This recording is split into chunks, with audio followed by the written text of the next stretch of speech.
Okay, I don't think this is going to be a very long video. One of the things I've not mastered on Board Game Geek is making a geek list. I'd like to get someone to show me how we do that. I usually do these lists by doing a short video. Anyway, this is going to be a short survey on my strategic games on the Napoleonic Wars. Now, in the last few years, I've been searching for that elusive game that covers the whole wars that I'd be satisfied with. And what we'll do is go through this little survey of the games that I have some experience with over the years. Now, of this list of 11 games, I only have 2 left, which is, so you can see the checkmarked one there, the Napoleonic Wars by Mark McLaughlin, and the newer edition here of War and Peace, also done by Mark. So we're just going to go through this list, give you a few comments, and I'll give you the conclusions. Okay, the first game on the list is from 1978, La Grande Empire by Simulations Canada, designed by Steven Newberg. I owned this game for a short while. I didn't keep it. I wasn't much into the Napoleonic Wars then.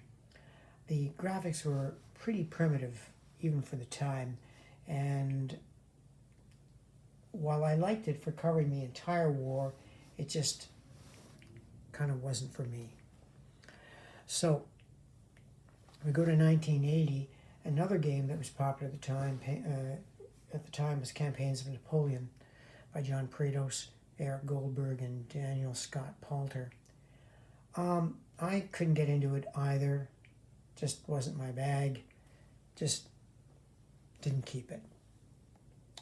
1980, War and Peace, published by Mark McLaughlin, or rather designed by Mark McLaughlin and published by Avalon Hill. I had it, sold it, rebought it, sold it. I didn't know what to do with this thing. I liked it, but didn't like it at the same time. It was a real mixed bag. My main beef was that they tried to package a lot of things into one box. There was hundreds of counters. You could barely sort them into the box. It was kind of a nightmare for me, so ultimately I did not keep it. I have videos on War and Peace and other Napoleonic games if you care to see those. In 1983, Empires in Arms came along, designed by some Australian fellows, Greg Pinder and Harry Rowland. And this is my, award for the best cover in Napoleonic Wars game. What a cover. It was a gigantic game, though. I ultimately didn't keep it. Primitive graphics, gigantic map. Its main failing was that it had to be played multiplayer. It's almost impossible to play just 2 players. Then the Napoleonic Wars came along by GMT, published, or rather designed by Mark McLaughlin again.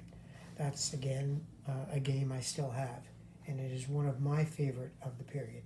Not perfect, but it's one of my favorite. Age of Napoleon by Renaud Verlac came out in 2003. I kept it for a while. Absolutely terrific looking counters, beautiful map, cards.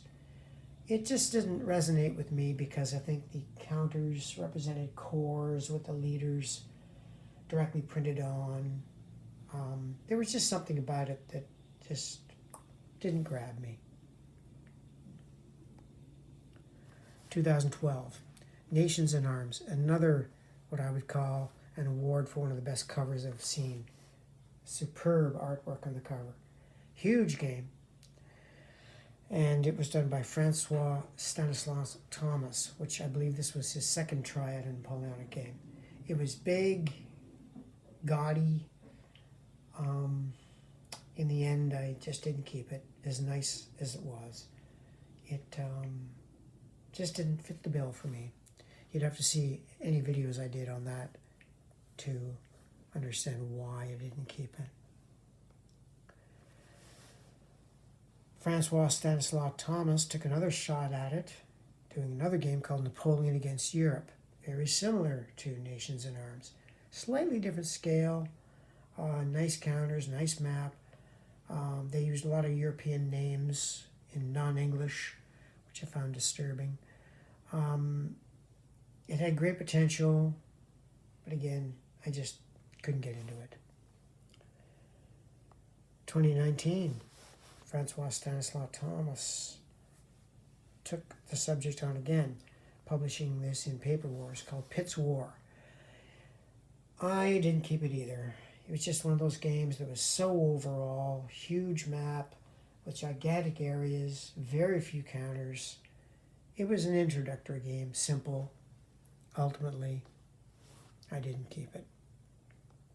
2020, Mark McLaughlin's War and Peace was reissued and redone by John W. Gant and Mark and published by One Small Step.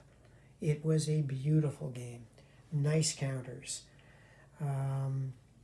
Still took quite an effort to sort it, but I do like it a lot.